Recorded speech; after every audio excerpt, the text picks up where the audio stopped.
প্রতিদিনের মতো সকালে ইউনিয়ন পরিষদের কার্যালয়ের নিজ কক্ষে বসে পরিষদের কাজ করছিলেন চেয়ারম্যান নঈমউদ্দিন।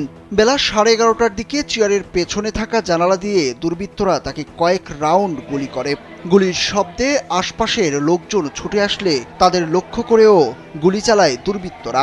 পরে পরিষদের ভেতরে ঢুকে গুলি করে হত্যা করা হয় চেয়ারম্যানকে। এমন মর্মান্তিক ঘটনা ঘটেছে কুষ্টিয়ার দৌলতপুর উপজেলার ফিলিপনগর ইউনিয়ন পরিষদে।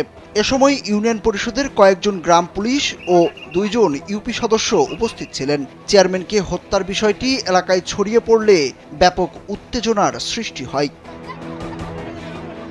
চেয়ারম্যানের পরিবারের সদস্যরা বলছেন, এলাকায় চেয়ারম্যানের কারো সাথে শত্রুতা ছিল না, তবে সরকার পতনের পর স্থানীয় একটি পক্ষ চেয়ারম্যানকে হুমকি দিয়ে আসছিল। যমুনা স্মার্ট রেফ্রিজারেটর, স্মার্ট লাইফে স্মার্ট রেফ্রিজারেটর। শুনলাম যে বাজারে গোলাগুলি আছে, চেয়ারম্যানের গুলি করেছে, এটা আমার কারা গুলি করছে ওই মুহূর্তে আমরা শুনলাম, খালি লোকের মুখে শুনলাম দৌড়াচ্ছে সেলিব্রিটিরা, কেটা চেয়ারম্যানের গুলি করছে। এটা দৌড় দিয়ে আমরা দৌড়ে উপরে আসছে, কেটা গুলি করলো, দৌড় মেরে এসে চেয়ারম্যান অলরেডি মারা গেছে। একটু শুনলাম যে গত পরশুদিনকেও নাকি ওনাকে এসে রাত্রে একটা ঠেট দিয়ে গেছে। আসলে উনি এমন কোন পাপিষ্ট আমার মনে হয় না যে উনি ভয় করে কাউকে লোকের কাছে বলে বেড়াবে। উনি ওনার মুখের আমি আইছি কিছু বলে মারবে কেটা কিছু যাই আমরা বলি, আমাকে বলে বাবা আমাকে মারবে কেটা। প্রত্যক্ষদর্শীরা বলছেন, বেলা 11:30টার দিকে চেয়ারম্যানের কার্যালয়ের পেছনের জানালা দিয়ে বেশ কয়েক রাউন্ড গুলি চালায় দুর্বৃত্তরা।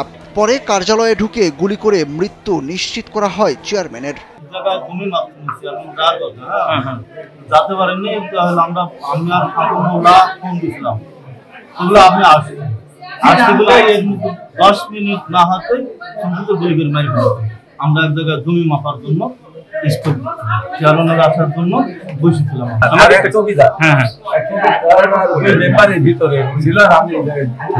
কি দেখলেন, কি ঘটনা? আমি শব্দ শুনতে পাইছি। কিসের শব্দ? গুলির শব্দ। কয়টা?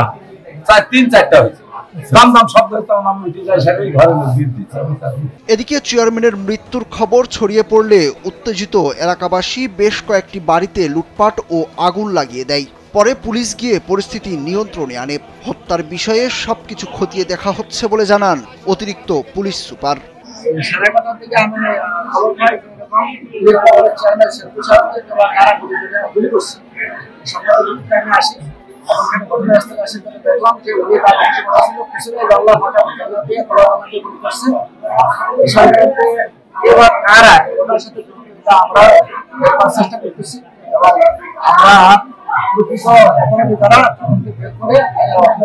চেয়ারম্যান নঈমউদ্দিন সেন্টু একসময় বিএনপির রাজনীতিতে সক্রিয় থাকলেও বিগত ইউনিয়ন পরিষদ নির্বাচনে তিনি স্বতন্ত্র প্রার্থী হিসাবে চেয়ারম্যান নির্বাচিত হন। এ সময় তাকে আওয়ামী লীগের নেতাদের সাথে ওঠাবসা করতে দেখা গেছে। সুরজ আহমেদ, কালবেলা।